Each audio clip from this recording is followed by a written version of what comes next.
begal dunja natange nañu begal dunja natange yo nañu begal dunja natange nañu begal dunja jayo natange Sénégal natange nañu begal dunja jayo natange Sénégal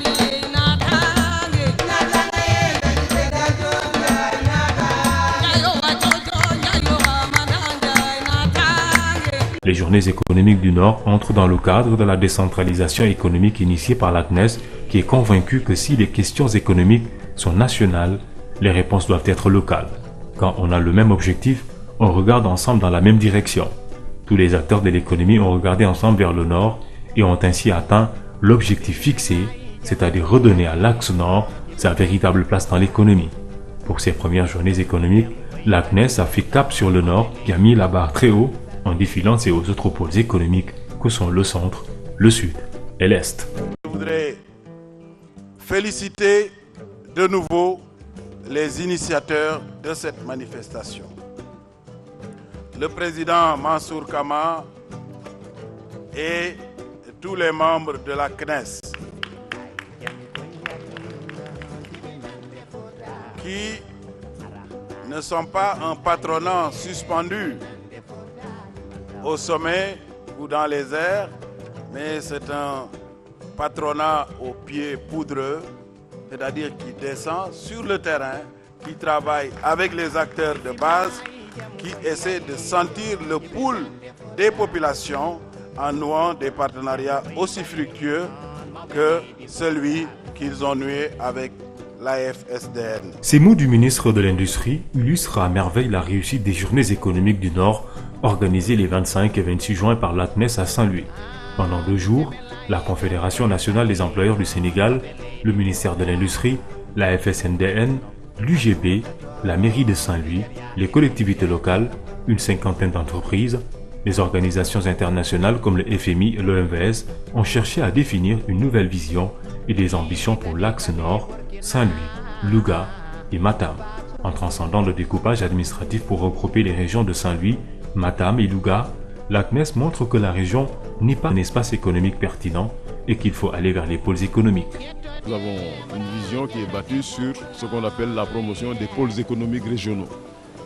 Mais naturellement, nous n'épousons pas le contour administratif des régions. Nous pensons que des complémentarités et des passerelles fortes existent.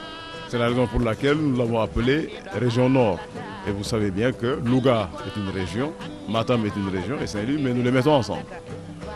Ça, c'est la première partie de notre approche de la question. La deuxième partie de notre approche de la question, c'est qu'effectivement, le partenariat avec les collectivités locales est issu d'abord d'un premier partenariat que nous avons avec l'université qui est établie ici, l'université Gaston Berger. Parce que nous pensons que le lien avec la recherche, avec l'innovation et la formation est un lien très fort pour soutenir le développement de l'économie locale. Avec une vision partagée par tous les acteurs, l'axe Nord, par sa position géographique et stratégique et surtout par ses immenses potentialités, dispose de tous les atouts pour réaliser ses grandes ambitions. Cette zone nord de notre pays recèle d'importantes ressources qui ne demandent qu'à être valorisées. On pourrait en citer quelques-unes. Les barrages de Diama et de Manantali qui permettent à la zone du delta du fleuve de disposer de potentialités hydro-agricoles considérables. D'importantes ressources minières, le sel, mais aussi les phosphates de Matam, avec un potentiel estimé à plus de 120 millions de tonnes. Des métaux lourds, zircon, lithium et autres, pour aller jusqu'à Louga et toute la façade maritime qui vient jusqu'à Saint-Louis. Le Nord a certes d'immenses potentialités, mais il faut des investissements et des infrastructures pour les mettre en valeur. L'émergence du Nord passe par le désenclavement. Nous allons mettre l'accent sur le désenclavement, en tout cas ce qui concerne la zone nord, d'abord la dorsale qui est la route nationale numéro 2, qu'il va falloir refaire pour qu'elle soit capable de supporter le développement économique de la zone en termes de potentiel. Deuxièmement, c'est également de développer les infrastructures hydrauliques pour permettre à l'agriculture de se développer. Parce que le potentiel hydraulique de la région est connu, mais ce potentiel ne peut pas être développé si on ne fait pas des aménagements structurants. Nous avons eu plus d'une cinquantaine d'entreprises présentes. Nous avons eu des banques, nous avons eu au niveau des mines, les phosphates, nous avons eu pas mal d'entreprises, mais aussi nous avons eu beaucoup d'entreprises transformatrices du Nord. Les dames qui sont dans la transformation agricole, dans la teinture, dans l'artisanat. Bref, sur ce plan, je crois que les résultats sont très encourageants. La présence d'une cinquantaine d'entreprises, de l'État, avec les ministères de l'Industrie et des collectivités locales, des institutions internationales, montre que les Journées économiques du Nord sont un exemple de partenariat public-privé. Ce consensus fort est à pérenniser. Ce n'est pas seulement le partenariat classique État-secteur privé. Nous avons ajouté une autre dimension pour donner un peu plus de pertinence à notre démarche. Nous y avons ajouté les collectivités locales. Aujourd'hui, nous parlons à la CNES de partenariat public-privé collectivité locale, en faisant bien cette distinction entre l'État et la collectivité locale. Donc, c'est une sorte de triangulaire qui ne peut pas être pertinent. Parce que l'État a son rôle à jouer, le secteur privé a son rôle à jouer, mais le partenariat secteur privé doit avoir toute son importance. Pour la bonne et simple raison que, comme vous le savez, dans certains pays, vous avez les collectivités locales qui ont un rôle majeur, vraiment dans l'amorce de toutes les politiques de développement à la base.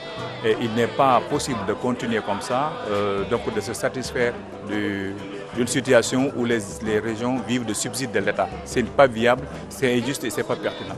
Donc nous pensons que, moi c'est mon intime conviction, il faut aller même au-delà. Il faut amener les acteurs à la base, notamment les élus locaux et les collectivités locales à rentrer en compétition les unes contre les autres, où l'imagination va s'exercer, où les initiatives personnelles et la capacité managériale des élus locaux pourront s'exercer, et que chaque région va travailler à asseoir les bases du développement local en attirant des investissements et en créant des emplois. Ça demande effectivement que l'État aussi fasse le jeu vraiment d'une libération de ces énergies-là et qu'on puisse leur permettre de jouer leur rôle en tant qu'acteur pleinement. Mais encore une fois, il n'est plus possible de continuer sur le chemin. Il faut que les gens jouent le jeu de la compétition, de l'initiative, vraiment des réflexes managériels au niveau de chacune des régions pour les mettre en compétition. Pendant 2 jours, l'économie a été au centre du débat à Saint-Louis et les acteurs, dans un consensus national fort, ont élaboré une nouvelle vision et défini de nouvelles ambitions pour le Nord. Ces ambitions ont commencé à prendre corps avec l'ouverture d'un bureau de la CNES à Saint-Louis et la signature de plusieurs conventions de partenariat entre les participants. Pour le président de la CNES, les Journées économiques du Nord ont largement atteint leur objectif. Nous repartons de Saint-Louis avec un sentiment de plénitude relativement aux objectifs que nous poursuivions en organisant pour la première fois des journées économiques de cette nature et surtout pour les résultats auxquels nous sommes parvenus avec une feuille de route qui va dessiner non seulement les contours du partenariat mais qui va surtout baliser le chemin en ce qui concerne la part qui revient en termes d'appui et d'encadrement de la part de l'État à l'endroit notamment de ces petits producteurs, mais aussi la part qui revient au secteur privé en termes d'engagement pour articuler les chaînes de valeur sur les projets viables de développement, mais aussi la part qui revient aux collectivités locales, parce que les collectivités locales, nous voulons en faire la démonstration, ont beaucoup à gagner de ce partenariat avec le secteur privé et qui leur offre des perspectives qui vont au-delà des faibles capacités financières dont elles disposent. Donc au total, nous avons, je pense, réussi à ouvrir la voie à demain des changements importants dans les relations entre les uns et les autres et surtout dans la conjugaison des efforts dans la même direction. Il s'agit de développer le Sénégal. Nous n'allons pas importer des modèles pour le faire. Nous pensons qu'il faut le faire à partir de nos propres forces, à partir de nos initiatives. Et nous sommes de ceux qui croyons fortement que la démonstration que nous venons d'administrer à Saint-Louis et qui a demandé beaucoup d'efforts de la part des organisateurs que nous sommes, mais nous étions mus par, évidemment, l'envie de gagner ce pari. Et je crois que c'est cela qui, pour nous, est une des contributions les plus importantes que la CNES ait eu à faire, en tout cas pour ce qui concerne le développement de notre cher pays. C'est parti pour la seconde édition des Journées économiques du Centre. Une rencontre organisée par la Confédération nationale des employeurs du Sénégal en partenariat avec le ministère de l'Industrie, le ministère de la Décentralisation et des collectivités locales, les chambres de commerce de Kaolack, Diourbel, Fatick, Kaffrine et les collectivités locales.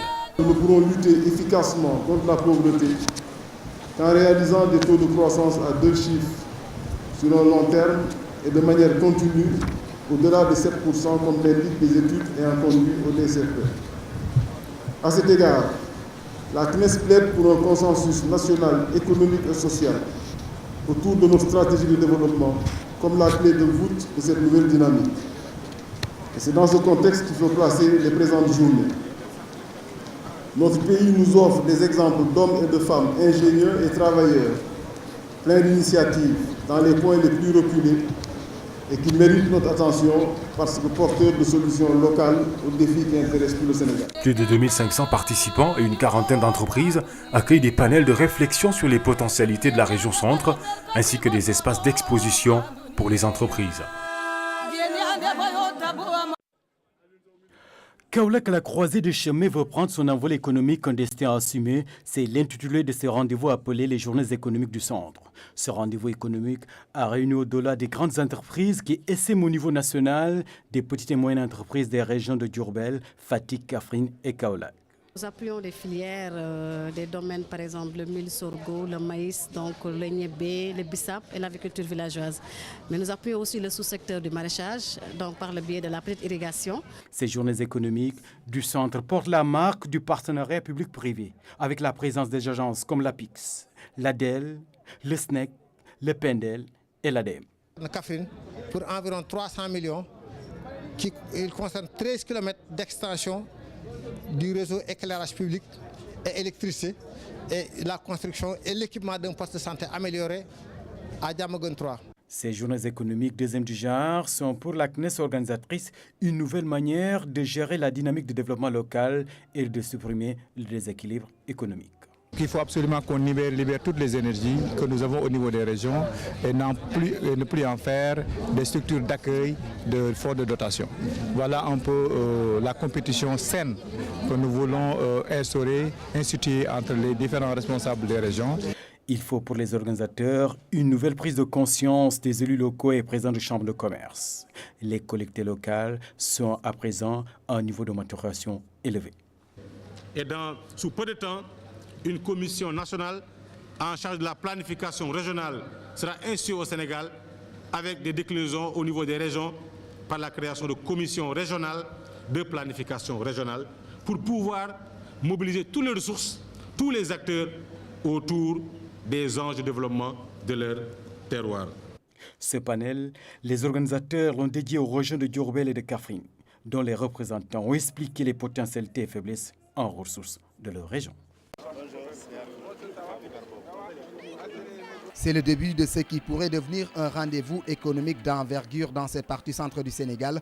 Après la région Nord, la Confédération nationale des employeurs du Sénégal décrète le sursaut économique dans 4 régions jadis carrefour économique, Diourbel, Fatick, Kaffrine, Kaolack. Ces journées sont un temps de réflexion et d'échange entre pouvoirs publics, opérateurs économiques et partenaires financiers. Le plaidoyer porté par les présidents des 4 chambres de commerce des régions en synergie va en faveur d'un renforcement des capacités des chambres consulaires pour permettre au secteur privé de jouer le rôle à lui dévolu dans le processus de développement du pays.